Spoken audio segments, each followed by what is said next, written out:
वो इवन मैंने मैं अपियर ही नहीं हुआ उस अटैम्प्ट के लिए, मैंने वो अटैम्प्ट ही छोड़ दिया कम्प्लीटली। देन कॉन्फिडेंस ऑब्वियसली मेरा वहाँ से अब हो चुका था कि हाँ अब मैं ये चीज़ कर सकता हूँ, और उसी अल्फा बैच के थ्रू ही मैंने सीडीएस जर्नी सुपर 100 के लिए क्वालिफाई किया। Hello everyone, I hope you all are doing good and my name is Sunil Singh. I am preparing for defence services. और थंबनेल देखकर आप लोग समझ गए होंगे कि हम किस चीज़ के बारे में बात करने वाले हैं। So let me tell you first, मैं बात करने वाला हूँ मेरे फर्स्ट 3 एनडीए एग्जामिनेशन डिसक्वालीफाई के बाद में मैंने back to back CDS clear कैसे किया, तो उसके बारे में मैं यहाँ पर ब्रीफली बात करने वाला हूँ। तो now starting with way back in 2023, NDA 1 2023 मेरा फर्स्ट एनडीए का एग्जामिनेशन था। तो एज़ वी ऑल नो कि रूरल एरिया में क्या होता है कि मोस्टली जो बच्चा जो भी सबसे पहला जो अपना सपना सोचता है वो यही सोचता है कि मैं इंडियन आर्मी को या इंडियन एयरफोर्स या इंडियन आर्म फोर्सेस को बेसिकली मैं सर्व करूँगा। तो सेम विद मी, मैंने भी सेम चीज़ सोची थी and I started with NDA examination. So NDA 1 2023 मेरा फर्स्ट एग्जामिनेशन था जिसको कि मैंने दिया, जो कि बहुत ज़्यादा नॉलेज नहीं थी उस टाइम पे, बट हाँ मैंने एग्ज़ाम दिया and the results were not positive, और बेसिकली मेरा फर्स्ट रिटन क्लियर नहीं हुआ। देन मैंने बैठा मैं थोड़ा सा और मैंने उस चीज़ के बारे में सोचा कि मैं क्या कर सकता हूँ क्या नहीं कर सकता हूँ, एंड इतने में टाइम आया एनडीए 2 2023 का। तो सेम मैंने एनडीए 2 2023 भी दिए, बट तब भी मेरा एग्ज़ाम जो है वो पॉजिटिव नहीं रहा, वो भी नेगेटिव साइड गया। देन आता है एनडीए 1 2024। हाँ उस टाइम पे चीज़ें थोड़ी सी अच्छी हुई थी। मेरा NDA 1 2024 not on the side of in the terms of maths, वो जीएटी की साइड में मेरा थोड़ा अच्छा रहा था, बट मैथ्स में मेरा अच्छा नहीं रहा था क्योंकि मेरा एडवांस मैथ्स जो था वो शुरू से ही कभी अच्छा नहीं रहा। तो उस वजह से मेरा एनडीए 1 2024 भी नहीं हुआ, और अब तक टोटल एग्जामिनेशन हो चुके थे मेरे एनडीए के 3 अटैम्प्ट्स। और अटैम्प्ट्स जब बढ़ते हैं तो आप लोग समझते होगे कि अटैम्प्ट्स बढ़ने के साथ में कॉन्फिडेंस यहाँ से यहाँ आता है धीरे धीरे, एंड डाउट जो होता है, एक सबसे इंपॉर्टेंट चीज़ होती है डाउट, वो डाउट खुद पे बढ़ता है। और ये जितने भी एस्पिरेंट्स हैं वो इस चीज़ से रिलेट करेंगे कि जब अटैम्प्ट पढ़ते हैं तो ये चीज़ें होती हैं। और इसके बावजूद चीज़ क्या हुई मेरे साथ में, वो ये हुई कि एनडीए 2 2024 जो मेरा अटैम्प्ट था, वो इवन मैंने अटैम्प्ट क्लियर मैं अपियर ही नहीं हुआ उस अटैम्प्ट के लिए, मैंने वो अटैम्प्ट ही छोड़ दिया कम्प्लीटली। इस चीज़ के साथ में ये चीज़ हुई थी। मैं इतने ज़्यादा सोच में था कि एनडीए तो होगा ही नहीं, या ये सारी चीज़ें कहीं ना कहीं ये चीज़ें माइंड में आती हैं, और ये चीज़ें सबके साथ में होती हैं जब आपके अटैम्प्ट पढ़ते हैं जो किसी भी चीज़ को लेकर के। तो इससे फिर धीरे धीरे करके टाइम बढ़ा, और अब टाइम था 1 2025 का। तो वहाँ तक आते आते मुझे पता चला सीडीएस के बारे में, और आई मीन पहले से पता था बट ब्रीफली नहीं पता था अच्छे से। मुझे सीडीएस 1 2025 के बारे में पता चला, और तब तक मेरी ग्रेजुएशन के मैं अपने फाइनल ईयर में था। तो मैंने सीडीएस 1 2025 अपना डिसाइड करने का अपियर करने का डिसाइड किया, बट मेरे पास कोई ऐसा कुछ स्पेसिफिकली कोई टीचर नहीं था ऐसा जिससे कि मैं गाइडेंस ले सकूं, या मेरे को पता नहीं था कि मैं कहाँ से लूँ। देन मैं मिला सीडीएस जर्नी से on the YouTube very first time. तो मैं ऐसे सर्च कर रहा था तो मैं सीडीएस जर्नी से वहाँ से मिला, तो वहाँ से मैंने उनकी क्लासेस वगैरह लेना शुरू किया थ्रू यूट्यूब।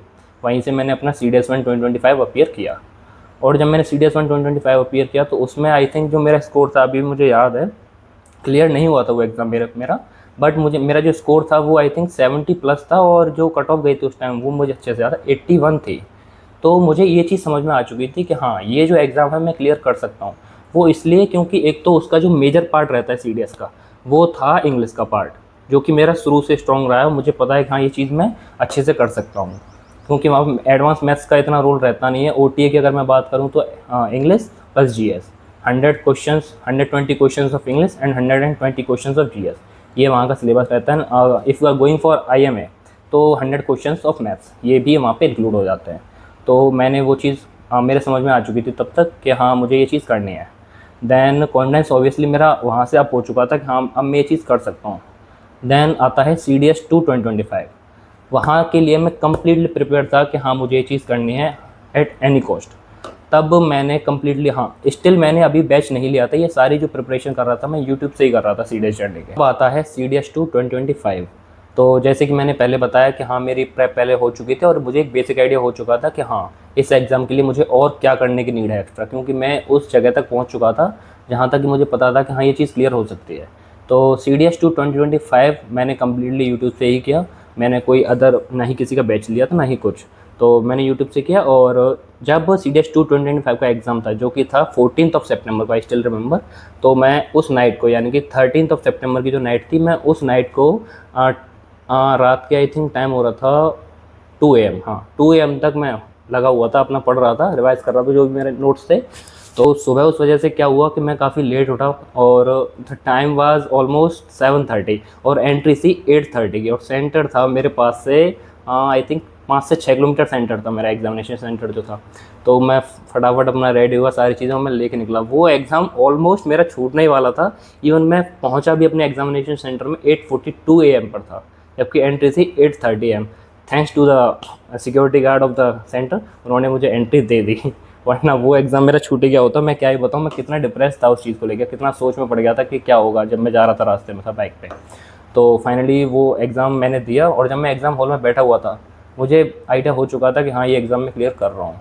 क्योंकि आपने प्रेप की होती है, आपको पता होता है, आप किसी से भी झूठ बोल सकते हो, बट इनसाइड यू नो कि हाँ, आप किस लेवल पे हो अभी और क्या कर रहे हो।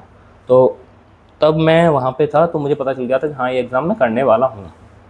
और फाइनली CDS2 2025 मैंने क्लियर किया। तो CDS2 2025 मैंने क्लियर किया और उसके जो SSB है, हाँ, उसका जो SSB है उसकी वीडियो मेरे चैनल में पड़ी हुई है, आप जा करके देख सकते हो। Please go and visit. Now coming up to the next part, CDS1 2026। तो जैसे कि आपको पता होगा, UPSC CDS हो, NDA हो या CAPF, ये तीनों में से कोई भी एग्ज़ाम हो, अगर आपने ये क्वालिफाई एक बार किया है, इसका मतलब ये नहीं होता कि अब आप रेस्ट कर सकते हो या फ्री बैठ सकते हो। आपको नेक्स्ट एग्ज़ाम के लिए भी लगना होता है, क्योंकि इसमें जो प्रोसीजर होता है एग्ज़ाम क्लियर करने के बाद वो होता है SSB का। तो उसके लिए आपको बार बार एग्ज़ाम क्लियर करना होता है, आप एक बार करके फ्री नहीं बैठ सकते। तो उसके लिए मैंने क्या किया, फर्स्ट टाइम CDS जर्नी का अल्फ़ा बैच था, वो मैंने बाय किया CDS1 2026 के लिए। और उसी अल्फ़ा बैच के थ्रू ही मैंने CDS जर्नी सुपर 100 के लिए क्वालिफाई किया। अगर if you want to know anything about super 100 of CDS journey, please do comment below. मैं आपको सारी इन्फॉर्मेशन दूंगा, एक सेपरेट वीडियो बनाऊंगा उस चीज़ के लिए। और उसके बाद अब आते हैं CDS1 2026 पे। तो CDS1 2026 के लिए कंप्लीट प्रिपरेशन जो थी, फिर मैंने अल्फ़ा बैच के थ्रू ही करी। और उसी के थ्रू मैंने अगर मैं बुक लिस्ट पे जाऊँ तो मैंने कोई खास स्पेशली कोई भी अदर बुक्स यूज़ नहीं करी हैं। मैंने जितने भी मेरे हैंड रिटन नोट्स थे मैंने वही प्रेफर किए। प्लस हाँ, एक बुक है ये मिशन CDS करके, जो कि पब्लिश्ड है डिफेंस डायरेक्ट एजुकेशन से। इसको मैं यूज़ करता था प्रैक्टिस के लिए। इसके अलावा मैंने कोई भी अदर बुक्स या किसी भी अदर पब्लिकेशन की बुक कोई भी यूज़ नहीं की है। अपने जितने भी हैंड रिटन नोट्स थे मैंने वही यूज़ किए हैं। ओके, तो और CDS1 2026 का जो अटैम्प्ट था वो मैंने अपने SSB प्रिपरेशन के साथ में ही दिया। ऑल्दो इस बार जो हमारी SSB डेट्स थी वो थोड़ा सा लेट थी, तो मैंने क्या किया कि अपनी जो SSB डेट थी वो एग्ज़ाम के बाद में ली थी, ताकि मेरा एग्ज़ाम में उस चीज़ का कोई भी इफेक्ट ना आए, मैं अपना एग्ज़ाम बेटर पे में प्रिपेयर कर सकूँ। तो CDS का जो एग्ज़ाम था वो हमारा 12 अप्रैल को कंक्लूड हुआ। उसके बाद हमारा रिजल्ट आया। लेकिन इस बार क्या था, फर्स्ट टाइम आंसर की आ चुकी थी हमारी, तो आइडिया हो चुका था मुझे आंसर की आते ही कि हाँ, एग्ज़ाम क्लियर हो रहा है। एंड इस टाइम अगर मैं अपने स्कोर की बात करूँ तो मेरा जो स्कोर रहा है वो इंग्लिश में था 75+। तो if you want to know anything about English, please do comment below. I'll also make one video for English and how to prepare for English for CDS1 examination. Okay, so now comes to the takeaways which I take from NDA examination. तो अगर मैं बात करूँ take अवेज़ की, जो take अवेज़ थे वो यही थे, क्योंकि NDA के टाइम पे क्या हुआ था कि मैंने कोई भी एनालिसिस नहीं थी अच्छे से। जो मेरे फेलियर के जो रीज़न थे वहाँ पे वो यही थे कि किसी भी प्रॉपर स्ट्रेटजी के साथ मैं नहीं चल रहा था। मैंने प्रॉपर तरीके से सिलेबस को रीड नहीं किया था। कोई एक प्रॉपर जो एनालिसिस थी एग्ज़ाम की, एग्ज़ाम में क्या आता है, एग्ज़ाम ओरिएंटेड जो भी चीज़ें थी वो मैंने कम्प्लीटली नहीं की थी। वो एक रीज़न था जिसकी वजह से मेरा NDA नहीं हो पाया था। तो वो चीज़ें जो थी मैंने यहाँ पे चेंज करी अपने अंदर। मैंने CDS का कम्प्लीटली जो सिलेबस था सबसे पहले वो देखा। और सबसे मेन चीज़ ये होती है कि हम पढ़ रहे होते हैं, हमें ऐसा फील हो रहा है कि हम पढ़ रहे हैं, लेकिन कुछ भी पढ़ना काफ़ी नहीं होता है। एग्ज़ाम ओरिएंटेड चीज़ें जो हैं वो पढ़ना इनफ होता है। तो एग्ज़ाम ओरिएंटेड जो चीज़ें हैं हमें वही पढ़नी चाहिए। तो उसके लिए मैंने अपना स्पेशल जो टॉपिक्स थे मैंने वो नोट डाउन करे, क्या क्या इंपॉर्टेंट चीज़ें हैं CDS के लिए। कुछ चीज़ ऐसी होती हैं जो अक्सर रिपीट होती हैं, स्पेसिफिकली फॉर UPSC एग्जामिनेशन या कोई भी कॉम्पिटिशन के एग्ज़ाम्स हैं, उनमें कुछ चीज़ें होती हैं जो कि हर एग्ज़ाम में वो रिपीट हो रही होती हैं बार बार। तो वो चीज़ें मैंने नोट डाउन की कि ये कुछ चीज़ें हैं जो मुझे करनी है प्रिपेयर।